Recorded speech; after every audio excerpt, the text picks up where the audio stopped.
All right. Like I said earlier, I was part of the Rising Star 2018, and how that came about is because I thought maybe I could find young people that I could interview on my show, and then I ended up being one of the young people for 2018.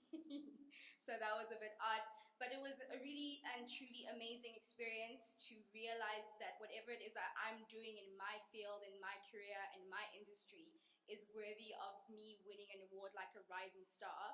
And the reason I bring this up is because when I was in varsity, I was one of those kids who hung out at the Wits library lawns, didn't do much of classes, wasn't a top student, was always jealous of those who made the dean's list. And I think it's because I just didn't put enough effort. And after varsity and realizing that I needed to get a job, I had to pull my socks up. And within the work environment, I then realized what I was good at. And I'm happy to be where I am today. And I feel like us as young people are faced with a lot of these kind of challenges where you either amazing in high school, you get top, marks, and then you get to varsity and you flunk, like myself, or you're a top student in varsity, and then after varsity and getting all those, straight A's, you don't know what's next, or you realize that what you're studying might not actually be what you should be doing as a career. And hopefully today's panel will, discuss this at length, or at least tackle some of the challenges we face as young people, especially after university. And to introduce this, I've got Thabo Mohale from SASO, who will be facilitating this conversation. It is the Grad Star panel, and we will be discussing harnessing disruptive forces in learning, and this is going to be including Grad Star 2017. These are top 10 finalists in the Grad Star 2017. We've got Keenan Thesis from University of Witwatersrand, and we've also got Roxanne Dixon from University of Pretoria. Please welcome everybody, Thabo Mohale, Keenan Theisen, as well as Roxanne Dixon.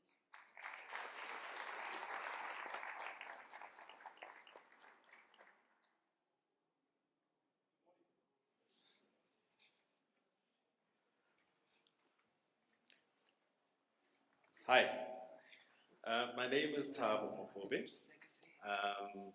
I work for SASO. I might have spoken to some of you, but yeah. So what I will do is I have two people over here, but the way we're going to work with this, looking at harnessing the power of disruptive forces in learning, all of you are participants in this, right? So we're going to, yes, we have our two keynote speakers over here, but we're also going to rely on you to also come into the conversation. So is that fine? So it's almost like the Rising Star Parliament. So let me do this. First and foremost, let me introduce to you Roxanne. But what I want Roxanne to do is to tell us a little bit about herself. Okay. Throwing me under the bus. Hello everyone, my name is Roxanne Dixon. I graduated with my LLB from the University of Pretoria in April this year. I'm currently doing my Masters in Law as well at the University of Cape Town, but it's a Masters by Research, so I'm staying in Pretoria and working at the University of Pretoria Law Clinic as a candidate attorney at the same time. Okay, and before we go into the more serious stuff, we're coming to you. What's your favorite hobby? My favorite hobby? Oh, I'm very involved in outreach programs. I love organizing events, things like that. So I'm quite, my job is to help people. I work at a law clinic. We help people who can't afford lawyers. So that's not my hobby, it's my job, but it's something I really love. And I like to go to, I have a pet beagle. I like to go to lots of these animal shelter events, things like that. Okay. So I'm quite involved in the community. If that's my hobby. All right, thank you. Keenan, tell us a little bit about yourself. My name's Keenan. I'm still studying at Wits, studying mechanical engineering in my 4th year. And yeah, I haven't started working or anything yet, so just still going through the everyday grind of varsity pretty much. All right. And so what's your favorite pastime? Favorite pastime?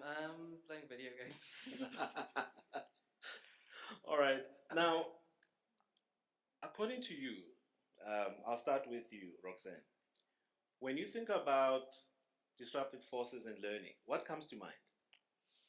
Oh, I think I'm from the, if I can put it this way, the fees must fall generation.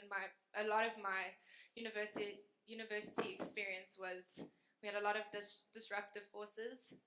Things didn't go as you thought they would go. Even now, as a candidate attorney, we all prepared for our attorney's admissions exams, wrote them, blood, sweat, and tears. 2 weeks later, oh no, we have to rewrite them, they've been leaked. So, disruptive forces in learning, that's the first thing that comes to my mind. But with that, learning to adapt, I think we're quite lucky. People might be like, oh shame, now you have to go through that. But we're lucky because we're learning to adapt. Things aren't always going to go the way that you think they are. You still have to push through, still work hard, look at it as another learning opportunity. Okay. What do you think? I think it'll be anything that will sidetrack you from where you want to go. A lot of times we think it has to be something big.